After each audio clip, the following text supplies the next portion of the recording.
السلام عليكم ورحمة الله وبركاته. walaalaha khayrdoon waxaan joognaa walaalkeena Maxamed oo aan kaalmadii soo dhiibtay aan gaarsiinay. Sida u jeedaan raashinka meesha aan keenay waxa uu ka kooban yahay bariis xamza ah iyo haaf sokor ah iyo haaf bur ah, jirgaan saliid ah, baasto dheer iyo makaroni iyo timirtii iyo cabitaan ayuu ka kooban yahay. waxaan ku wareejinaynaa walaalkeena Maxamed hadda inoo nala joogo. insha Allah idinkana khayr Allah idinka siiyo, asagana muuqaalkiisa hadda idin tusaynaa insha Allah.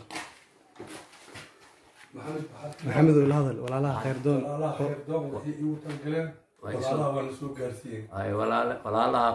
waxay igu talgaleen walaalay waa isoo gaarsiiyeen adinkana khayr Allah idin siiyo insha Allah. sida u jeedaan muuqaalkiisa waa kana Maxamed hal lug ayaa hore lagu gooyay, haddana lugta kale ayaa ka bugan. saa u jeedaan dhacan ayaa wadaa.